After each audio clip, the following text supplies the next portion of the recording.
Hello aspirants, to all of you, welcome to Sunrise Academy. और एक बार फिर से हम लोग लाइव आ चुके हैं। तो जल्दी से एक बार बताएंगे कि मैं ऑडिबल हूं और व्हाइट बोर्ड विजिबल है आप लोगों को।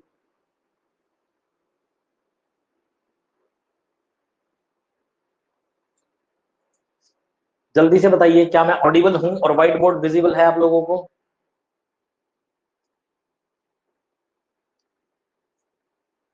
चलिए ठीक है, लेट्स स्टार्ट द सेशन। तो आज हम पढ़ने वाले हिस्ट्री, इतिहास पढ़ेंगे, ठीक है ना। और कहाँ का इतिहास पढ़ेंगे? तो भारत का, इंडिया का। तो इंडिया यानी कि जो भारत है, इसका इतिहास पढ़ेंगे, ठीक है। सबसे पहले अगर मैं बात करूं आप लोगों से, गुड इवनिंग जी याचना जी, ठीक है। तो करते हैं जरा स्टार्ट। भारत की बात करूं, भारत को प्राचीन समय में, ठीक है ना, प्राचीन इतिहास पढ़ेंगे सबसे पहले हम। प्री हिस्ट्री पढ़ेंगे, फिर हिस्ट्री पढ़ेंगे, ठीक है। तो प्राचीन समय में, एंशियंट टाइम्स में अगर मैं बात करूं, इन एंशियंट टाइम्स, प्राचीन समय में भारत को किस नाम से जाना जाता था? अगर आपसे क्वेश्चन पूछा जाए तो प्राचीन समय में भारत को किस नाम से जाना जाता था? जल्दी से बताइए अगर आपको आंसर बताया तो।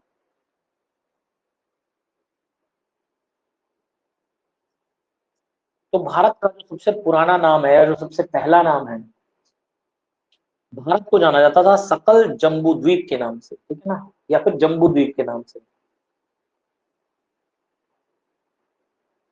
सकल जम्बू द्वीप, या फिर आप लिखिएगा जम्बू द्वीप के नाम से। तो सकल जम्बू द्वीप या फिर जम्बू द्वीप के नाम से भारत को एंशियंट टाइम्स में जाना जाता था।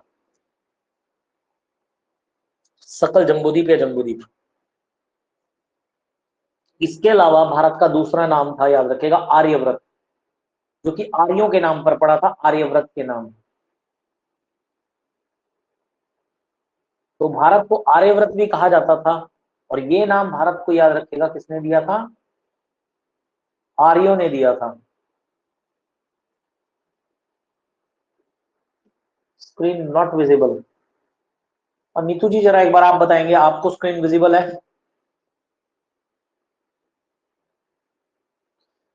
वैसे मैं कोई बात नहीं, चेक करता हूँ मैं खुद ही।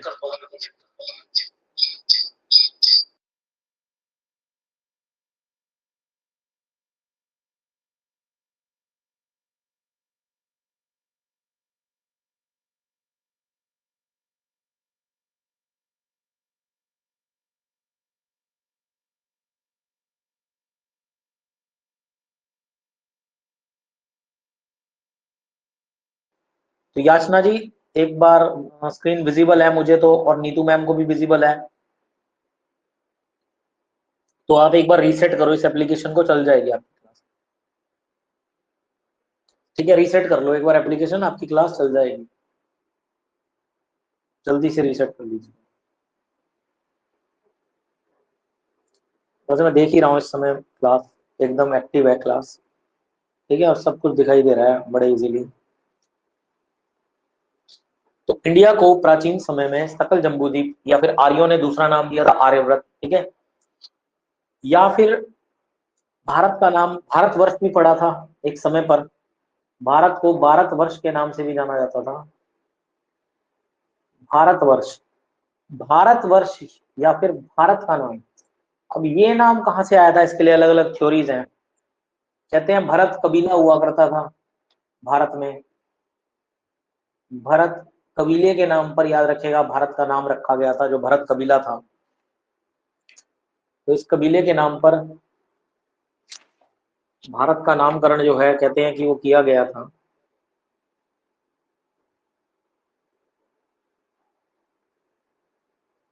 कई बार क्या होता है, आपसे ना यहाँ पर साइड में एक बटन होता है पिन का, वो वाला बटन दब जाता है, जिसकी वजह से आपको दिखाई नहीं देती स्क्रीन। आप वापस से साइड में होता है ऊपर, पिन करेंगे उसको, आपकी स्क्रीन आ जाएगी, विजिबल हो जाएगी, ठीक है। अभी विजिबल है ना? जल्दी बताइए एक बार।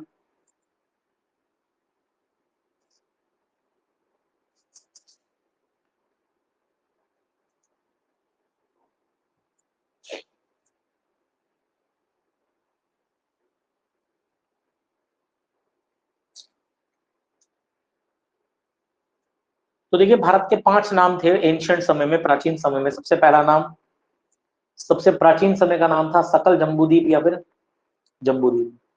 उसके बाद ठीक है, ठीक है।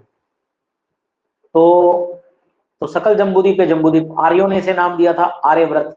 इसके अलावा भरत कबीले के एक राजा थे, राजा सुदास। भरत कबीले के नाम पर कहते हैं भारतवर्ष या भारत नाम पड़ा था। कुछ लोग ये भी कहते हैं कि श्री राम के भाई जो थे भरत, राजा भरत, उनके नाम पे भारत का नाम पड़ा। हालांकि थ्योरी सही नहीं मानी जाती, क्योंकि हमारी हिस्ट्री मानती है कि महाभारत और रामायण दोनों काल्पनिक घटनाएं हैं, ये वास्तविकता में हुई नहीं थी। ठीक है, ऐसा इतिहास का मानना है। इसके अलावा भारतवर्ष नाम पड़ा था, ठीक है ना, भरत कबीले के नाम पर। इसके अलावा इंडिया नाम जो है ये यूनानियों ने दिया था, ठीक है ना, इंडस के नाम से आया था। तो इंडिया नाम जो भारत का, याद रखेगा, ये नाम यूनानियों ने दिया था।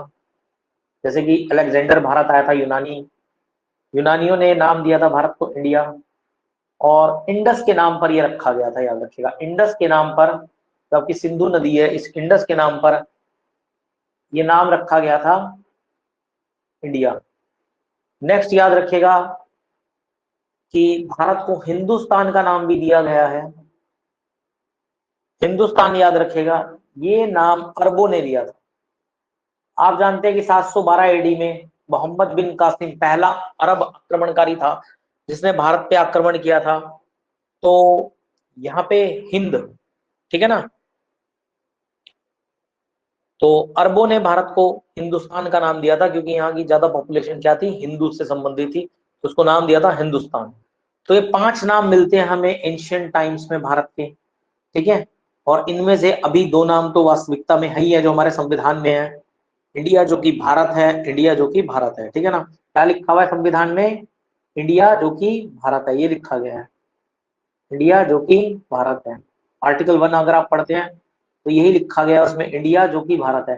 तो इनमें से 2 नाम हमें आज भी मिलते हैं, संविधान में वर्णित हैं, और ऑफिशियली भी भारत का इस समय इंडिया या फिर भारत ही नाम है, ठीक है। तो 5 नाम है जो एंशिएंट टाइम पीरियड पे हमें भारत के मिलते हैं। अब भारत का हमने पढ़ना है इतिहास, तो पढ़ते हैं, शुरू करते हैं। हमने शुरुआत तो कर लिया नाम से, तो सबसे पहले हम पढ़ेंगे प्री हिस्ट्री के बारे में। प्री हिस्ट्री,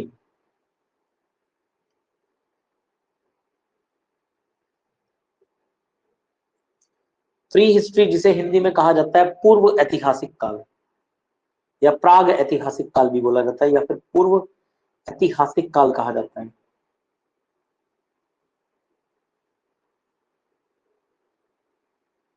तो पूर्व ऐतिहासिक काल के नाम से जाना जाता है इस टाइम पीरियड को, याद रखिएगा। और प्री हिस्ट्री का मतलब क्या होता है, तो याद रखिएगा कि प्री हिस्ट्री का मतलब होता है कि written proofs are not available, एक ऐसा इतिहास जिसके लिखित साक्ष्य नहीं प्राप्त होते हैं। Written proofs are not available, written proofs are not available, जिसके लिखित साक्ष्य,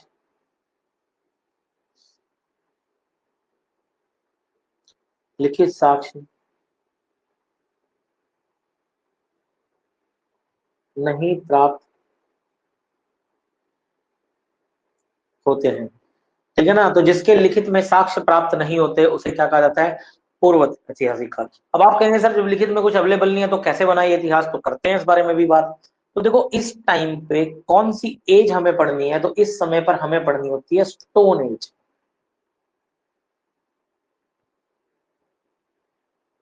तो यहाँ पर हम पढ़ते हैं स्टोन एज। प्री हिस्ट्री में हम लोग पढ़ते हैं स्टोन एज, जिसे आप कहते हो पाषाण काल। पाषाण काल का अगर मैं टाइम पीरियड की बात करता हूं, तो पाषाण काल का भारत में समय है, याद रखिएगा, 5 लाख ईसा पूर्व से लेकर के 5 लाख ईसा पूर्व से लेकर के और 4000 ईसा पूर्व तक, ये स्टोन एज का टाइम पीरियड है, याद रखिएगा। स्टोन एज याद रखिएगा कि 3 भागों में बटा हुआ है अलग अलग। सबसे पहले आता है पैलियोलिथिक एज, जिसे आप बोलते हैं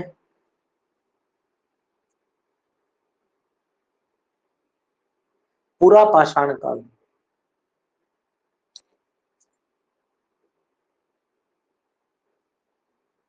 फिर आता है मेसोलिथिक एज,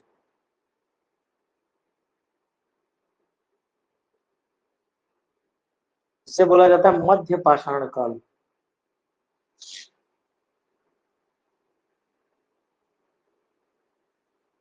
और फिर आता है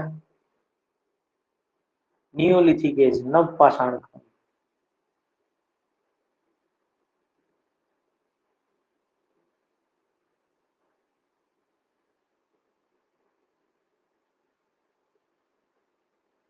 नव पाषाण काल, ठीक है। तो 3 भागों में बटा हुआ है हमारा स्टोन एज। तो ये थी हमारी प्री हिस्ट्री, ठीक है। प्री हिस्ट्री में आपका एक ही टॉपिक हमें पढ़ना है, क्या? Stone age. अब नेक्स्ट आता है इसके बाद हिस्ट्री का पार्ट, जो कि हमने पढ़ना है प्रोटो हिस्ट्री का।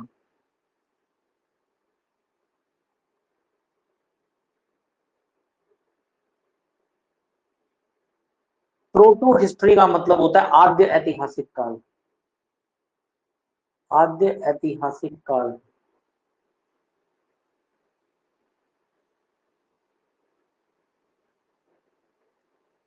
आद्य ऐतिहासिक काल, प्रोटो हिस्ट्री। आद्य ऐतिहासिक काल का मतलब होता है कि written proofs are available but undeciphered. Written proofs are available,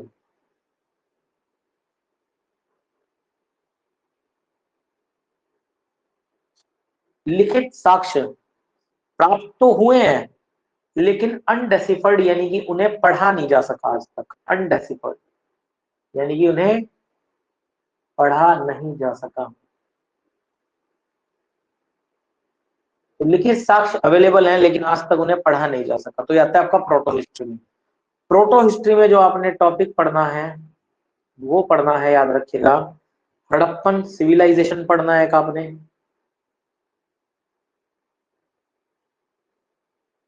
Harappan civilisation या कल्चर। और याद रखिएगा वैदिक कल्चर पढ़ना है आपने, वैदिक एज या फिर वैदिक कल्चर। तो हड़प्पा सभ्यता पढ़ेंगे आप यहाँ पर। और याद रखिएगा, या फिर वैदिक सभ्यता पढ़ेंगे। तो हड़प्पा सभ्यता या फिर वैदिक सभ्यता आप लोग यहाँ पर पढ़ेंगे। इंडस वैली सिविलाइजेशन, हड़प्पा सभ्यता को याद रखेगा इंडस वैली सिविलाइजेशन भी कहा जाता है, सिंधु घाटी सभ्यता। इसी को ब्रॉन्ज एज के नाम से भी जाना जाता है, कांस्य युग के नाम से। तो प्रोटो हिस्ट्री में आपके 2 टॉपिक हो गए। प्री हिस्ट्री में आपका एक टॉपिक हो गया स्टोन एज, और प्रोटो हिस्ट्री में 2 टॉपिक हो गया आपके हड़प्पन कल्चर और वैदिक कल्चर, वैदिक सभ्यता। इसके बाद आता है आपका हिस्ट्री वाला पोर्शन, इतिहास।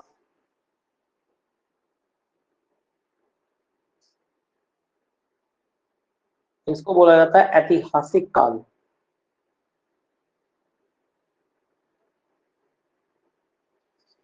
ऐतिहासिक काल का मतलब क्या होता है कि written proofs are available and deciphered, ठीक है ना। तो लिखित साक्ष्य जो उनको पढ़ा जा सका। तो written proofs are deciphered, written proofs are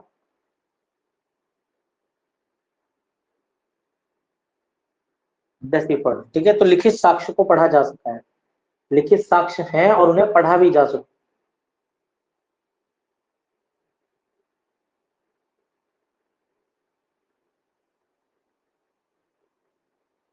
तो लिखित साक्ष्य हैं और उन्हें पढ़ा भी जा सकता है। तो 3 तरह की हिस्ट्री आपकी, प्री, प्रोटो और हिस्ट्री। तो इसमें हम वैदिक एज के बाद के टॉपिक पढ़ते हैं, ठीक है ना। वैदिक एज के बाद आपके कौन से टॉपिक आए थे? तो बौद्ध धर्म आया था, जैन धर्म आया था। इनके सारे लिखित में साक्ष्य अवेलेबल हैं। इसके बाद महाजनपद आए थे, ठीक है। मौर्य काल आया था, नंद वंश आया था, शिशुनाग वंश आया था, गुप्त वंश आया था इतिहास में। ऐसे शाक आए थे, ठीक है, हुण आए थे, ऐसे बहुत छोटी छोटी डायनेस्टियां आई थी। तो ये सारा टाइम पीरियड इनके लिखित में साक्ष्य अवेलेबल है, पढ़ा भी जा सकता है। तो सारा का सारा इतिहास में आता है, ठीक है ना। प्री हिस्ट्री में स्टोन एज और प्रोटो हिस्ट्री में आपका हड़प्पन सिविलाइजेशन एंड वैदिक कल्चर। अब पहले व्यक्ति जिन्होंने इतिहास को एक क्रमबद्ध तरीके से लिखा था, पूरे विश्व के इतिहास को, वो कौन थे? तो फादर ऑफ हिस्ट्री किसे कंसीडर्ड किया जाता है? हिस्ट्री या इतिहास का जनक, who is considered as father of history. तो पहले व्यक्ति जिन्होंने इस पूरे विश्व का इतिहास एक क्रमबद्ध तरीके से लिखा था वो है हेरोडोटस। हेरोडोटस को कंसीडर्ड किया जाता है father of history, Herodotus. Herodotus को इतिहास का जनक माना जाता है। और याद रखिएगा कि हेरोडोटस ने, और ये ग्रीस कंट्री से बिलोंग करते हैं, यूनानी है, यूनानी देश से, ग्रीस से बिलोंग करते हैं। और इन्होंने हिस्टोरी का नाम की किताब लिखी थी। ही रोट हिस्टोरी का बुक। तो इन्होंने, याद रखेगा, हिस्टोरिका नाम की एक किताब लिखी थी, ठीक है ना। तो इतिहास का जनक माना जाता है हेरोडोटस को, और इन्होंने हिस्टोरिका नाम की एक किताब लिखी थी। तो ये पहले व्यक्ति हैं जिन्होंने विश्व का इतिहास एक क्रमबद्ध तरीके से लिखा था। और कहां से बिलोंग करते हैं, तो ग्रीस से, यूनान से बिलोंग करते हैं, ठीक है।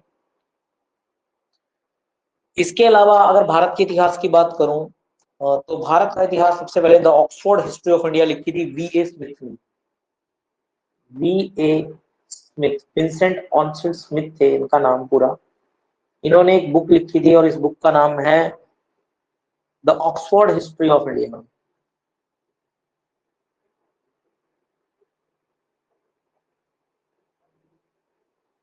The Oxford history of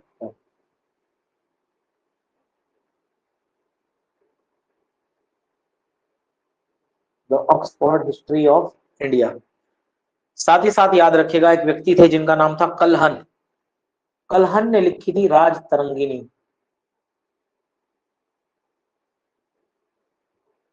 Kalhana के बारे में पढ़ेंगे हम लोग अभी एंशिएंट टाइम में, एंशिएंट हिस्ट्री में। तो इन्होंने लिखी थी, he wrote Raj Tarangini. Kalhana road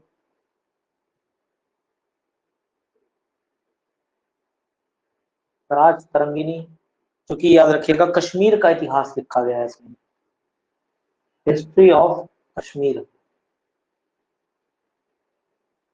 तो याद रखिएगा इसमें कश्मीर का इतिहास जो है वो लिखा गया है इस किताब में, राज तरंगिणी में, कलहन की। ठीक है, तो ये कुछ राइटर्स थे एंशिएंट जिनका नाम आपको याद रखना है। बाकी बुक्स वगैरह हम पढ़ेंगे और भी अच्छे से आगे आगे, धीरे धीरे जैसे जैसे इतिहास पढ़ते चलेंगे। तो सोर्सेज की बात करें, हमारे सोर्सेज क्या है इतिहास को जानने के, क्योंकि हमने इतिहास ही पढ़ना है, आज इंट्रोडक्शन का टॉपिक है, तो इंट्रोडक्शन ही पढ़ाऊंगा मैं आपको, ठीक है। Sources to know history.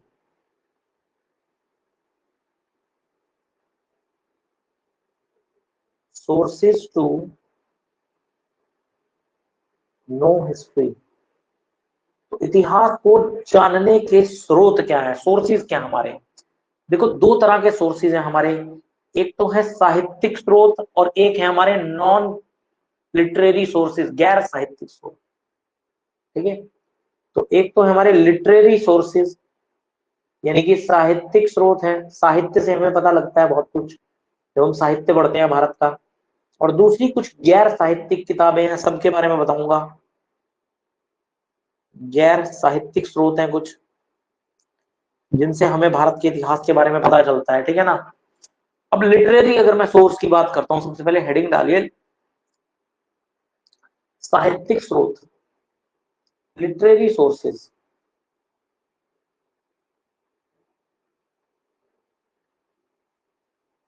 साहित्यिक स्रोत, लिटरेरी सोर्स में दो किताबें हैं, दो तरह की बुक्स आती हैं जो हम पढ़ते हैं, तो धार्मिक किताबें हैं और एक गैर धार्मिक किताबें।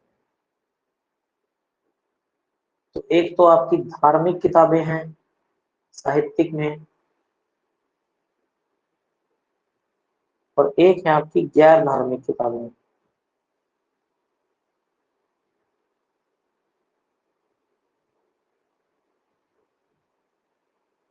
तो एक किताबें हैं और एक गैर धार्मिक किताबें, ठीक है ना।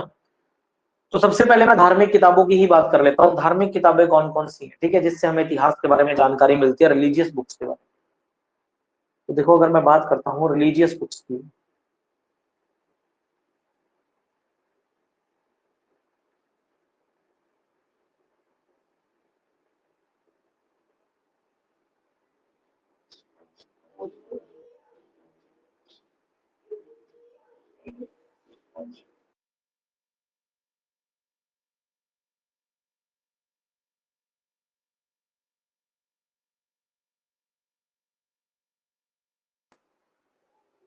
तो धार्मिक किताबों की अगर मैं बात करता हूँ तो कौन कौन सी बुक्स हैं, तो चलिए आइए देखते हैं जरा धार्मिक किताबों में। तो सबसे पहले आपके आ जाते हैं चार वेद। 4 वेदास। तो सबसे पहले तो ये हैं आपके वेद, ये धार्मिक किताबें आपकी, ठीक है। इसके अलावा आपकी 4 ब्राह्मण किताबें हैं, ब्राह्मण्स,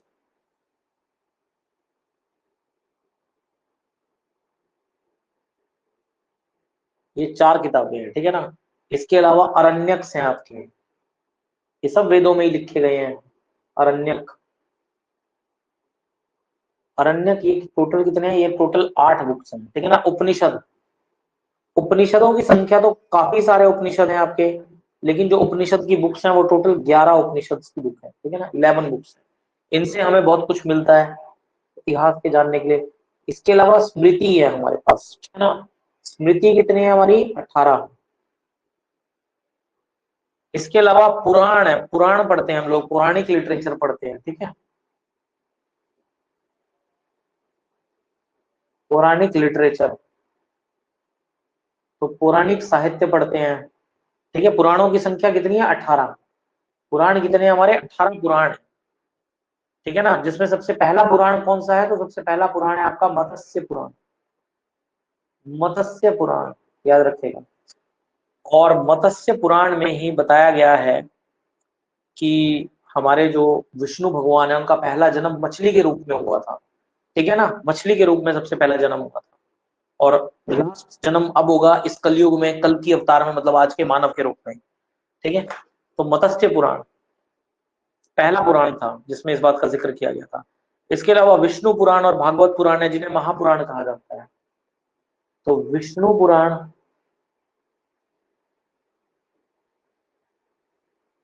पुराण और भागवत पुराण को याद रखिएगा महापुराण कहा गया है, ठीक है ना।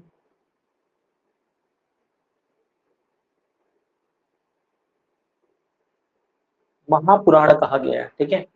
याद रखिएगा विष्णु पुराण और भागवत पुराण को, इन 2 पुराणों। इसके अलावा अगर मैं बात करता हूं तो रामायण है, रामायण भी पढ़ी होगी, सबके घर में ही होगी रामचरितमानस तो, ठीक है, जितने भी हिंदू हैं। रामायण से भी हमें बहुत कुछ पता चलता है इतिहास के बारे में। साथ ही साथ महाभारत है, महाभारत से भी बहुत कुछ पता चलता है, ये भी साहित्यिक स्रोत है हमारा। इन दोनों को महाकाव्य कहा गया है। क्या कहा गया है, रामायण और महाभारत को एपिक कहा गया है, महाकाव्य। वैसे इतिहास तो इनको नहीं मानता, इतिहास मानता है कि रामायण और महाभारत काल्पनिक घटनाएं हैं और ये रियलिटी में हुई नहीं थी, है ना। तो रामायण की रचना किसने करी थी, देखो संस्कृत भाषा में सबसे पहले रचना हुई थी रामायण की, और ये वाल्मीकि जी ने करी थी, ठीक है ना। महर्षि वाल्मीकि जी ने करी थी संस्कृत भाषा में रामायण की रचना, ठीक है। इसके अलावा जैन धर्म की कुछ किताबें हैं, जैन धर्म की, ठीक है ना। इसके अलावा बौद्ध धर्म की कुछ आप किताबें पढ़ते हैं, सुत्त पिटक, विनय पिटक, अभिधम्म पिटक, ठीक है। बौद्ध धर्म की कुछ किताबें पढ़ते हैं, त्रिपिटक, ठीक है। जैन धर्म की पढ़ते हैं आप, अंगुत्तर निकाय वगैरह कुछ बुक्स, ठीक है। तो ये भी सारा का सारा इतिहास है आपका, धार्मिक किताबें है इतिहास में, ठीक है। अगर मैं बात करता हूं कि रामायण के, रामायण से जरा कुछ क्वेश्चंस ले लेते हैं, थोड़े से क्वेश्चंस बनते हैं एग्जामिनेशंस में, अगर मैं बात करूं रामायण को लेकर।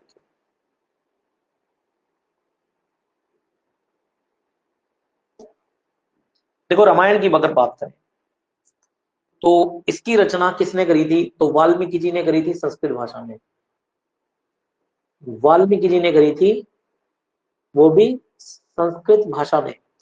दरअसल वाल्मीकि जो थे, ये डाकू रत्नाकर था, इनका असली नाम रत्नाकर था, और ये डाकू हुआ करते थे। और अपने बीवी बच्चों का, अपने परिवार का पेट पालने के लिए ये भाई साहब जंगलों में जाते थे, और कोई भी अगर इन्हें व्यक्ति मिलता था उसको मार के, उसको लूट के, भाई साहब इस तरह से अपना घर चलाते थे। एक दिन ये जा रहे थे, वाल्मीकि साहब, रत्नाकर जी, डाकू रत्नाकर जी, और इन्हें भाई साहब रास्ते में मिल गए कौन, हमारे नारद मुनि जी। और नारद मुनि जी को इन्होंने पकड़ लिया। नारद मुनि जी ने इनसे पूछा भाई कि, नारद मुनि जी ने इसे अपने माया जाल में फंसा लिया। पहली बात तो ये है, नारद मुनि जी ने पूछा कि जो तुम करते हो, ये जो मारपीट करते हो, लोगों को मार देते हो जान से, और अपने परिवार का पेट भरते हो, तो क्या इसका पाप जो है वो तुम्हें ही लग रहा है या तुम्हारे परिवार को भी, वालों को भी लग रहा है। तो उसने कहा ये तो मैंने कभी पूछा ही नहीं कि मैं उनके लिए करता हूँ ये सब, लेकिन मुझे पता ही नहीं कि उन्हें भी इसका पाप लग रहा है या नहीं लग रहा। तो कह रहा मैं पूछ के आता हूँ उनसे कि तुम मेरे साथ हो इस काम में। तो वाल्मीकि जी घर जाते हैं, अपने परिवार से बात करते हैं, और परिवार वाले तो मना कर देते हैं कि भैया हम तो आपके साथ नहीं है इस काम में। तो नारद जी के पास आते हैं कि मेरे से तो गलती होगी, मेरे परिवार वाले जिनके लिए मैं, जिनका पेट भरने के लिए ये काम करता हूँ, वो तो मेरे साथ ही नहीं है इस काम में।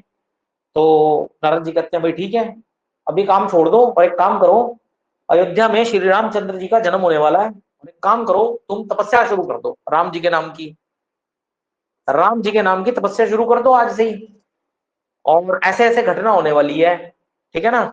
और उन्होंने सब कुछ बता दिया कि ऐसे ऐसे श्री राम जी का जन्म होगा कुछ समय के बाद अयोध्या में महाराजा दशरथ के पुत्र के रूप में, और उसके बाद जो है उन्हें शादी होगी उनकी सीता माता जी से, उसके बाद उन्हें वनवास भी होगा 14 साल का, इस तरह रावण का वध भी होगा। तो कहते हैं कि रामायण एक ऐसा ग्रंथ है जो कि लिखा पहले गया है और हुआ बाद में है, मतलब ये लिखा पहले गया है। तो जैसे कि बताया था उनको ने, तो वाल्मीकि जी ने लिख तो दिया था ये, ठीक है। तो कहते हैं कि साथ ही साथ नारद जी ने उन्हें कहा एक काम करो यार, तपस्या शुरू कर दो, राम राम राम राम करना शुरू कर दो। तो वाल्मीकि जी ने वही किया, मतलब उस समय तो रत्नाकर थे डाकू, डाकू जी ने यही किया कि बैठ गए एक जगह पर, समाधि लगा ली और राम राम राम राम जपना शुरू कर दिया। कुछ दिनों बाद वापिस आए नारद जी, नारद जी ने देखा कोई व्यक्ति मरा मरा मरा मरा मरा मरा जप रहा है भाई साहब, राम राम ना करके मरा मरा मरा मरा मरा मरा मरा ऐसे जप रहा है। तो उन्होंने कहा बेटा बस बहुत हो गया, बस आपकी तपस्या अब स्वीकार कर ली गई, इससे ज्यादा आप तपस्या मत करो, और जाओ अब रामायण लिख दो। उन्होंने सारी कहानी बताई कि कैसे कैसे क्या क्या होगा रामायण में, किस तरह जन्म होगा। तो वाल्मीकि जी ने लिखी थी, और वाल्मीकि जी ने जब संस्कृत भाषा में रामायण लिखी थी, तो याद रखेगा संस्कृत इकलौता ऐसा धर्म ग्रंथ है जो कि अगर घटना हुई है, ये वैसे तो इतिहास का मानना है कि काल्पनिक घटना, ऐसा हुआ ही नहीं है कुछ वास्तविकता में, लेकिन चलो अगर हुआ भी, अब हिंदू लोग तो हम मानते ही हैं कि ऐसा हुआ है, ठीक है। तो अगर ऐसा हुआ भी है तो उनका कहना यह है कि ये घटना हुई बाद में है और लिखी पहले गई है। तो इकलौता ऐसा ग्रंथ है जो लिखा पहले गया है और एक घटना बाद में है, क्योंकि सब कुछ तय था, सब कुछ तय था। तो वाल्मीकि जी ने संस्कृत भाषा में लिखी है। याद रखिएगा हिंदी भाषा में तुलसीदास जी ने लिखा है, हिंदी भाषा या अवधी भाषा में रामायण को किसने लिखा है? तुलसीदास जी ने लिखा है,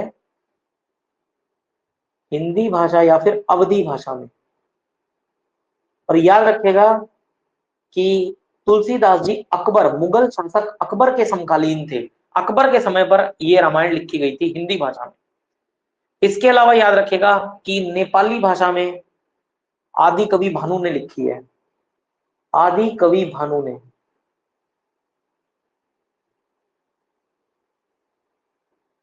नेपाली भाषा में रामायण को लिखा है आदि कवि भानु ने। इसके अलावा याद रखिएगा कि तमिल भाषा में कंबन ने लिखा है, कंबन ने याद रखिएगा रामायण को तमिल भाषा में लिखा है, ठीक है। बंगाली भाषा में कृतवास ने लिखा है, बंगाली भाषा में लिखा है कृतवास ने। इंग्लिश में याद रखिएगा लिखा है चार्ल्स विल्किंस ने, चार्ल्स विल्किंस ने लिखा है भगवत गीता को इंग्लिश भाषा में, अंग्रेजी भाषा में। और याद रखिएगा पर्शियन में, फारसियन में लिखा है अब्दुल कादिर बदौनी ने,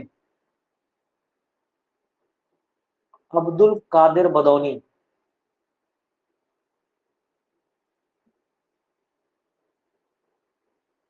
इन्होंने पर्शियन या फिर आप कह सकते हैं फारसी भाषा में लिखा है किसको? तो रामायण को। हालांकि किसी किसी जगह में कुछ बुक्स में अबुल फैजई भी दिया गया, हालांकि बिल्कुल गलत है। अबुल फैजई नाम अब्दुल कादिर बदौनी, एनसीईआरटी का कहना यही है कि अब्दुल कादिर बदौनी ने जो है वो रामायण को पर्शियन लैंग्वेज में लिखा है। कुछ जगह पे अबुल फैजई का नाम भी लिखा गया, अकबर के नौरत्नों में से एक थे अबुल फैजई, लेकिन हालांकि गलत है, ठीक है, गलत है। अब जरा थोड़े से क्वेश्चन महाभारत पर भी हो जाए, रामायण पर तो हो गए। हिंदी में जो नाम दिया गया था रामचरितमानस का नाम दिया गया था, याद रखिए। अब जरा बात कर लेते हैं महाभारत की भी।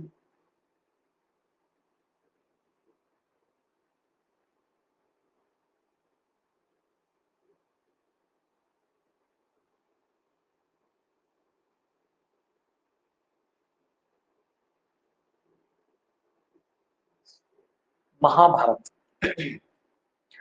तो देखिए महाभारत की रचना किसने करी थी? तो महाभारत लिखा था वेद व्यास जी ने। महाभारत को याद रखिएगा पांचवा वेद भी माना जाता है, ठीक है ना, पांचवा वेद, फिफ्थ वेद। ये क्वेश्चन आता है बहुत बार कि पांचवा वेद किसको माना जाता है, तो याद रखिएगा महाभारत को ही माना जाता है पांचवा वेद, ठीक है। वेदों की संख्या तो 4 ही है, ये बात याद रखना। अगर आपसे वेदों की संख्या पूछ ली जाए तो 5 मत टिक कर देना, तो वेद नहीं है वैसे, लेकिन फिर भी इसको पांचवा वेद माना जाता है, बस ये मान लो, ठीक है ना, माना जाता है नहीं ये वेद। तो सिर्फ अगर आपसे क्वेश्चन है ना पांचवा वेद कौन सा है, तो अब आप कहेंगे महाभारत। वेदों की संख्या पूछी जाए तो आपका आंसर 4 ही रहेगा, ठीक है ना, वेद 4 ही है और यही आंसर टिक करना है। लेकिन अगर ये क्वेश्चन है कि पांचवा वेद किसको माना जाता है, तब आप टिक करेंगे क्या? महाभारत को। महाभारत का अगर आपसे रियल नेम, वास्तविक नाम पूछ लिया जाए, तो महाभारत का वास्तविक नाम है, याद रखिएगा, जय संहिता। जय संहिता महाभारत का वास्तविक नाम है, जिसमें 8,800 श्लोक थे। जब ये लिखी गई थी तो इसे जय संहिता के नाम से जाना जाता था और इसमें 8,800 श्लोक थे। जब इसमें 24,000 श्लोक आ गए तब इसका नाम पड़ गया भारत, तब इसी का नाम पड़ गया भारत। और जब इसी में 1,00,000 से ज्यादा श्लोक आ गए तब इसका नाम पड़ गया महाभारत। तो महाभारत में कितने श्लोक हैं? तो 1,00,000 से भी ज्यादा श्लोक हैं, याद रखेगा। और जब महाभारत का वास्तविक नाम क्या है? जय संहिता। अब महाभारत को क्वेश्चन है फारसी में कन्वर्ट किसने किया था? तो देखिए महाभारत को इंग्लिश में तो वही चार्ल्स विल्किंस ने ही कन्वर्ट किया था, महाभारत को भी। और अगर आपसे पूछा जाए कि महाभारत को फारसी में कन्वर्ट किसने किया था, तो देखो पर्शियन में अगर मैं बात करूं, फारसी में, तो पूरी महाभारत तो कन्वर्ट नहीं करी थी। 1,00,000 श्लोक कन्वर्ट करना अपने आप में बहुत बड़ा टास्क है, नहीं कर पाए थे। तो थोड़ा सा कुछ भाग महाभारत का फारसी में कन्वर्ट किया गया था या ट्रांसलेट किया गया था, जिसको नाम दिया गया था नल दमयंती, जिसको नाम दिया गया था नल दमयंती।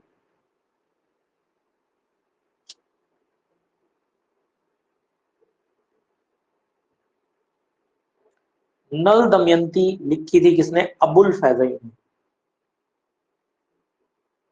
देखिए आज तक पूरी महाभारत तो नहीं ट्रांसलेट की गई है पर्शियन में। अबुल फैजल अकबर के 9 रत्नों में से एक था, तो इन्होंने महाभारत का कुछ भाग फारसी में कन्वर्ट किया था, ठीक है। और जिसको नाम दिया था क्या? अबुल फैजल ने, अबुल फैजल ने, ठीक है ना। इसके अलावा भगवत गीता, अगर भगवत गीता भी बात करें हम, भगवत गीता भी महाभारत का ही एक रूप है। भगवत गीता में भी सारा वही बता रखा है, श्री कृष्ण ने अर्जुन से क्या कहा था रणभूमि में, अर्जुन ने क्या क्या पूछा था श्री कृष्ण से, ठीक है। तो देखिए भगवत गीता की अगर बात करूंगा, भगवत गीता में भी सारी महाभारत ही दी हुई है, अगर आप पढ़ते हैं तो भगवत गीता को अगर आपसे पूछा जाए कि फारसी में ट्रांसलेट या अनुवाद किसने किया था, तो ये करा था दारा शिको ने। और दारा शिको कौन था? शाहजहां का पुत्र था, सबसे बड़ा पुत्र, औरंगजेब का भाई था दारा शिको। तो भगवत गीता को फारसी में अनुवाद किया था किसने? दारा शिको ने। और इंग्लिश में भगवत गीता को अनुवाद किसने किया था? तो चार्ल्स विल्किंस ने, याद रखेगा। तो चार्ल्स विल्किंस ने, याद रखेगा, भगवत गीता को इंग्लिश में क्या किया था? अनुवाद किया था इसका। तो ये सारे की सारी थी आपकी धार्मिक किताबें, जिनसे हमें पता लगता है किसके बारे में? तो इतिहास के बारे में, ठीक है। अब साहित्यिक स्रोत आज हम कंप्लीट कर लेते हैं सेशन में। कुछ तो कुछ गैर धर्म की किताबें भी थी, नॉन रिलीजियस बुक्स, नॉन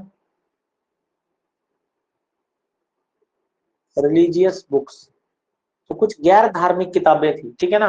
तो गैर धार्मिक किताबों में आती थी कौन कौन सी बुक्स? तो सबसे पहले आती है आपकी अर्थशास्त्र। अर्थशास्त्र याद रखिएगा, अर्थशास्त्र ये किताब राजनीतिक सिद्धांत से रिलेटेड है। राजनीतिक सिद्धांत की किताब है ये, जो कि किसने लिखी थी? तो कौटिल्य ने लिखी थी। कौटिल्य ने लिखी थी, विष्णुगुप्त ने लिखी थी, या फिर आप कह सकते हैं चाणक्य साहब ने लिखी थी। चाणक्य साहब एक बहुत बड़े विद्वान थे। चाणक्य साहब भारत के एक राजा धनानंद के दरबार में थे, ठीक है ना। और धनानंद की टैक्स पॉलिसी बड़ी खराब थी। तो धनानंद को एक दिन टैक्स पॉलिसी को लेकर के ये कुछ बता रहे थे धनानंद को, और धनानंद बड़ा घमंड में चूर था क्योंकि बहुत पावरफुल किंग था।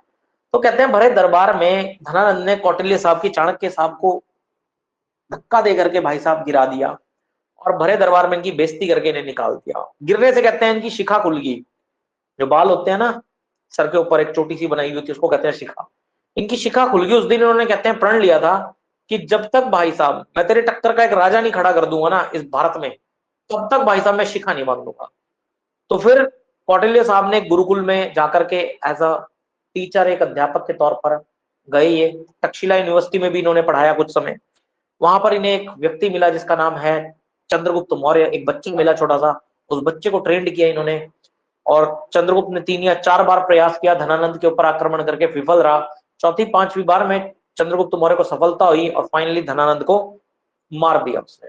फिर ये चंद्रगुप्त मौर्य के प्रधानमंत्री भी बने, मुख्यमंत्री बने, उसके प्रधानमंत्री, प्राइम मिनिस्टर थे, ठीक है। धनानंद के दरबार में थे। उससे पहले अर्थशास्त्र इन्होंने किताब लिखी थी, जिसमें राजनीतिक सिद्धांत की किताब थी। और इन्होंने बताया था कि राजा की भलाई जो है वो प्रजा की भलाई है, ठीक है ना। तो प्रजा की भलाई में ही राजा की भलाई है। तो जो राजा को ऐसे निर्णय लेने चाहिए जो कि प्रजा के लिए उचित हो, और प्रजा की भलाई में ही राजा की भलाई है। तो अर्थशास्त्र नाम की किताब इन्होंने लिखी थी। इसके अलावा याद रखेगा पणिनि साहब, इन्होंने अष्टध्यायी किताब लिखी थी। अष्टध्यायी, अष्टध्यायी ये किताब लिखी थी पणिनि ने। इसके अलावा याद रखेगा महाभाष्य, महाभाष्य किताब लिखी थी किसने? पतंजलि साहब ने।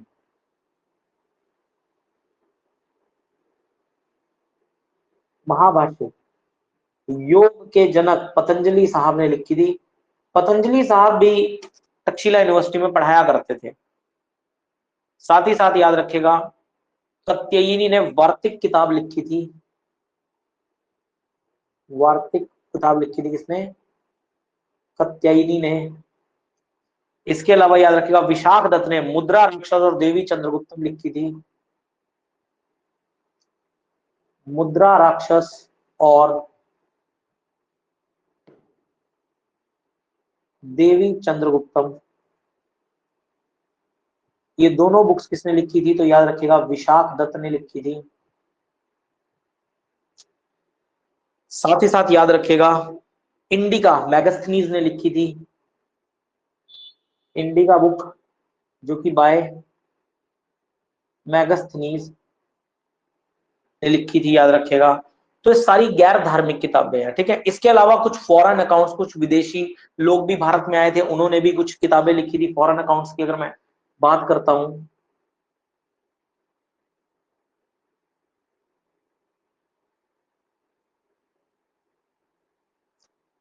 तो फॉरेन अकाउंट्स में सबसे पहले आते हैं कौन? हमारे फाहियान आए थे जो कि फर्स्ट चाइनीज ट्रेवलर थे।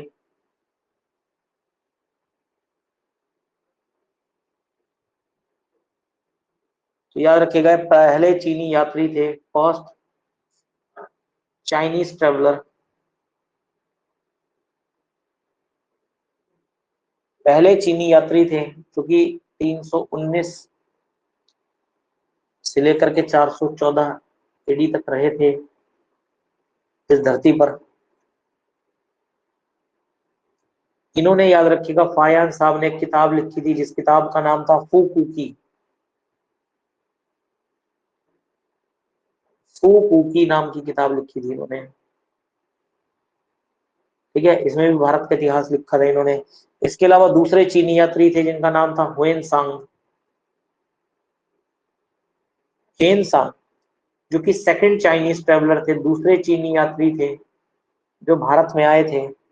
और ये भारत में 629 एडी से लेकर के ईस्वी से लेकर के और 644 ईस्वी तक भारत में रहे थे।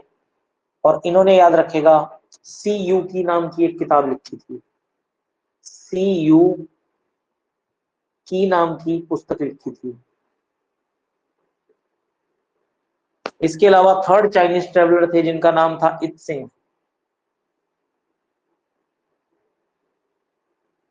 ये आपके थर्ड चाइनीज ट्रेवलर थे, ठीक है, ये भी भारत आए थे। किताब नीनो ने कोई लिखी थी, लेकिन ये भी भारत आए थे, ठीक है। तो ये हो गए आपके सारे के सारे धार्मिक सोर्सेज, ठीक है। चलो अभी जरा 5-10 मिनट और लेते हैं, खत्म करते हैं, कंप्लीट करते हैं। इसके अलावा कुछ गैर साहित्यिक सोर्सेज भी आपके, नॉन लिटरेरी सोर्सेज, इस टॉपिक को खत्म करते हैं 10 मिनट में अगले। नॉन लिटरेरी सोर्सेज, साहित्यिक स्रोत तो हमने पढ़ लिए, धार्मिक और गैर धार्मिक किताबें। अब नॉन लिटरेरी सोर्सेज के बारे में बात करते हैं। गैर धार्मिक स्रोत क्या थे इतिहास को जानने के लिए? तो देखिए सिक्के मिले हैं, ठीक है ना, सिक्कों से पता चलता है हमें बहुत कुछ इतिहास के बारे में। सिक्कों से क्या पता चल सकता है हमें? भाई सोने के चांदी के सिक्के चल रहे हैं तो इससे पता चलता है कि वो साम्राज्य कितना अमीर था, ठीक है ना। और चमड़े के सिक्के मिल रहे हैं या शीशे के सिक्के मिल रहे हैं, ठीक है, या कांच के सिक्के मिल रहे हैं, तो इससे पता लगता है कि बड़ा ही गरीब सा साम्राज्य हुआ करता था उस समय पर, ठीक है ना।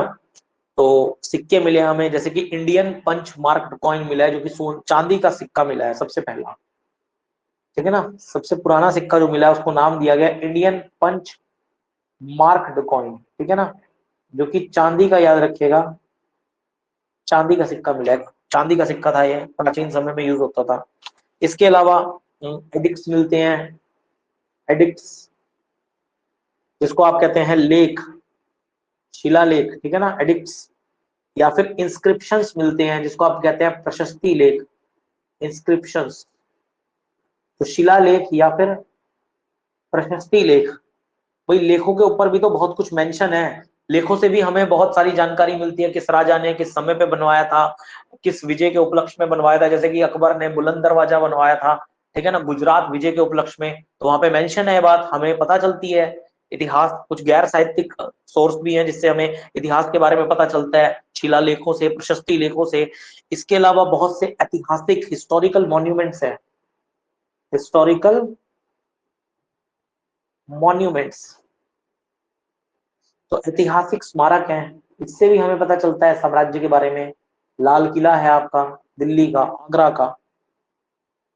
इसके अलावा ताजमहल है, चार मीनार है, ठीक है, कुतुब मीनार है। ऐसे बहुत से सोर्सेज हैं हमारे जिससे हमें इतिहास के बारे में पता चलता है, किसने बनाया था, कितने समय तक वो भारत में रहा था, और क्या क्या चीजें उसने करी थी, वहां पे मेंशन है, क्योंकि बहुत सारी चीजें, ठीक है ना। भाई आने वाली पीढ़ियों को कैसे पता चलेगा इतिहास के बारे में? तो अब तो बहुत कुछ मेंशन है, रिटर्न में एक्सेस है सारा का सारा हमारी वेबसाइट्स पे, मिनिस्ट्रीज में, ठीक है ना। लेकिन अगर कभी कुछ ऐसा हो जाए कि ना मेंशन हो, या सारा कुछ इरेज हो जाए, या कलयुग का अंत हो जाए, तो कैसे पता चलेगा? अब जैसे आपके धर्मशाला में जो है वॉर मेमोरियल है, वहां पे सारे जो भी शहीद हुए हैं हिमाचल प्रदेश के वीर बहादुर, उनके सबके नाम मेंशन है वहां पर। तो वहां से पता चलेगा इन लोगों ने इस वॉर में जान दी थी अपनी, या ये शहीद हुए थे, ठीक है, तो वहीं से पता चलेगा। तो ऐसे ही इतिहास का पता चलता है, शिलालेखों से, प्रशस्ति लेखों से, ऐतिहासिक स्मारकों से, किसने बनाए हैं ये, ठीक है ना। और इससे ये भी पता चलता है कि ये कितने ज्यादा अमीर थे ये, ठीक है, तो इस बात का भी पता चलता है। तो ये है आपके गैर साहित्यिक किताब, ठीक है ना, गैर साहित्यिक।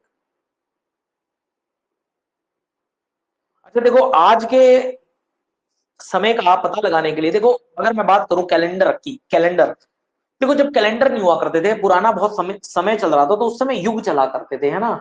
जब कैलेंडर नहीं थे, आज तो कैलेंडर चलते हैं, लेकिन जब कैलेंडर नहीं थे तब युगों का समय था। तो सबसे पहले आपका कृत युग आया था, जिसे आप सतयुग भी बोलते हो। फिर त्रेता युग आया था, फिर द्वापर युग आया था, और फिर कली, कली युग आया था, ठीक है ना, कली युग, इसी को आप कलयुग बोलते हैं, कली युग, ठीक है ना। और इसी में कहते हैं कि विष्णु भगवान दोबारा जन्म लेंगे कल की अवतार में, ठीक है ना, कल की अवतार में। कल की अवतार यानी कि आज का मनुष्य, आपके और मेरे रूप में किसी भी रूप में आ सकते हैं, ठीक है ना। और अभी तक विष्णु जी ने 9 अवतार ले चुके हैं। 9वां अवतार उनका क्या था? बुद्धा जी का अवतार था, ठीक है, बुद्धा जी का अवतार था 9वां अवतार जो था विष्णु जी का। और 10वां अवतार होगा कल की अवतार, जो कि लास्ट अवतार लेंगे, और इस पूरे ही कहते हैं 4 या 5 दिन के अंदर अंदर इस पूरी धरती का सर्वनाश, मतलब इस धरती को डिस्ट्रॉय कर देंगे, सभी लोगों को मार देंगे। पाप ही इतना ज्यादा फैल जाएगा कि सबको मारना पड़ेगा उस समय पर, ठीक है। तो कल की रूप में जन्म लेंगे और इस पूरी की पूरी धरती का विनाश कर देंगे, ठीक है। तो युग हुआ करते थे पुराने समय पे जब कैलेंडर नहीं था। देखो आप जानते हो कि मुट्ठी भर अंग्रेज थे, मुट्ठी भर अंग्रेज, और मुट्ठी भर अंग्रेजों ने 75 देशों पर शासन किया था। तो मुट्ठी भर अंग्रेज थे और इन अंग्रेजों ने 75 देशों पर शासन किया था। मुट्ठी भर अंग्रेजों ने, इनकी पॉलिसी ऐसी थी। पढ़ेंगे आगे चल के कैसे इन्होंने शासन किया था, क्या कारण था। तो जहां जहां अंग्रेज गए वहां वहां इन्होंने क्रिश्चियन एरा को लागू कर दिया। क्रिश्चियन एरा या क्रिश्चियन कैलेंडर को लागू कर दिया। अभी जो हम 2024 में हैं, ये 2024 क्या है, ये क्रिश्चियन कैलेंडर है। क्योंकि जहां जहां अंग्रेज गए, जिस जिस देश में गए, उन्होंने क्रिश्चियन कैलेंडर को वहां लागू कर दिया। अगर भारत की मैं बात करूं, भारत में सबसे पहले जो कैलेंडर आया था वो 57 बीसी में लॉन्च किया गया था। किसके द्वारा? तो विक्रम संवत को लॉन्च किया गया था। सबसे पहला कैलेंडर था भारत का, जो कि याद रखिएगा विक्रमादित्य ने लॉन्च किया था। उज्जैन के राजा थे, उज्जैन के राजा थे विक्रमादित्य। विक्रमादित्य नाम के भारत के इतिहास में 14 राजा हुए हैं। कितने? 14 किंग्स। तो उज्जैन के राजा थे और इन्होंने शकों को हराया था। विक्रमादित्य ने शकों को हराया था 57 बीसी में। और शकों को हराने के बाद इन्होंने, याद रखेगा, विक्रम संवत चलाया था अपने नाम से। विक्रमादित्य ने विक्रम संवत चलाया था। इसके अलावा 78 एडी में, 78 एडी में, याद रखिएगा 78 ईस्वी में शक संवत भी चलाया गया था। शक संवत भी चलाया था। और ये शक संवत किसने चलाया था? तो कनिष्क ने चलाया था। तो राजा कनिष्क ने चलाया था। और ये शक संवत याद रखिएगा कि ये भारत सरकार का कैलेंडर है। 78 एडी में चला था। तो याद रखिएगा 22 मार्च 1957 को भारत सरकार ने, गवर्नमेंट ऑफ इंडिया ने इसे अपनाया था। ठीक है ना। और 1 अप्रैल 1957 को देश में लागू कर दिया। भारत सरकार ने इसे देश में क्या कर दिया था? लागू कर दिया था। तो भारत सरकार के हिसाब से, भारत के हिसाब से कौन सा कैलेंडर है? शक संवत। इसके अलावा एक गुप्त डायनेस्टी के चंद्रगुप्त फर्स्ट ने 319 एडी में, 319 ईस्वी में, याद रखेगा, गुप्त संवत भी चलाया था। गुप्त संवत, गुप्त संवत याद रखेगा चंद्रगुप्त फर्स्ट ने चलाया था। गुप्त वंश के शासक चंद्रगुप्त फर्स्ट ने। लेकिन इनको भारतीयों ने, सरकार ने मान्यता क्यों नहीं दी? सरकार ने गुप्त वंश को भी मान्यता नहीं दी, सरकार ने विक्रम संवत को भी मान्यता नहीं दी। क्यों? क्योंकि ये चंद्रमा की गति पर आधारित थे। ठीक है ना। जबकि जो शक संवत था वो सूर्य की गति पर आधारित था। और हमारी पृथ्वी भैया सूर्य की गति के हिसाब से ही चलती है, ना कि चंद्रमा की गति के हिसाब से। ठीक है। चंद्रमा तो एक महीने में काट लेता है, लगभग 28 या 29 दिनों में पृथ्वी की परिक्रमा कर लेता है। तो इसका मतलब पृथ्वी का साल अब एक साल का थोड़ी होगा। तो इसलिए शक संवत, गुप्त संवत या विक्रम संवत को मान्यता नहीं दी गई। जबकि शक संवत ये सूर्य की गति पर आधारित था, तो इसलिए इसको भारत सरकार ने अडॉप्ट किया। तो भारत सरकार के हिसाब से इस समय अगर आप देखा जाए तो कौन सा वर्ष चल रहा है? तो 2024। तो भारत सरकार का पहला वर्ष शुरू हुआ था 78 ईस्वी में। तो 2024 में से -78 आप कर देंगे, आपके पास आंसर आ जाएगा। ठीक है। अगर आपसे पूछा जाए कि संवत के हिसाब से कौन सा वर्ष चल रहा है, तो मान लीजिए आपका अगर पेपर 2025 में होता है तो 2025 में से ऐसा क्वेश्चन आ जाए तो -78 कर देना। 2026 में पेपर दोगे तो 26 में से माइनस कर देना। ठीक है ना। 78 को, तो जो भी आंसर आएगा आ जाएगा आपका 6 आ जाएगा। इधर 1, 11 में 7 गए 4 आ जाएगा। और इधर आएगा 1946। ठीक है ना। तो इस समय विक्रम शक संवत के हिसाब से कौन सा वर्ष चल रहा है? तो 1946 चल रहा है। विक्रम संवत के हिसाब से कौन सा चल रहा है? तो विक्रम संवत का पहला वर्ष 57 बीसी में शुरू हो गया था। तो 2024 में +57 कर देना। 2024 में +57 कर दोगे तो आपका आंसर आ जाएगा। तो 2081 चल रहा है विक्रम संवत के हिसाब से, और शक संवत के हिसाब से 1940 चल रहा है। ठीक है। तो ये आपका इंट्रोडक्शन ऑफ हिस्ट्री, ये टॉपिक खत्म हो चुका है। कोई डाउट है इस टॉपिक से तो बताइए जल्दी से।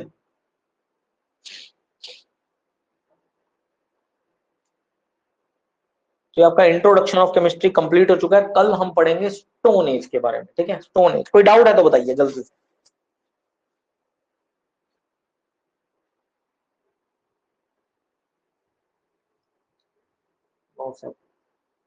चलिए आज की क्लास को यहीं तक रखते हैं। ठीक है। आपकी ज्योग्राफी की क्लास है, तो वैसे मुझे आज जाना था कहीं ना, और मैंने क्लास लेनी नहीं थी आज, लेकिन अनफॉर्चुनेटली मैं नहीं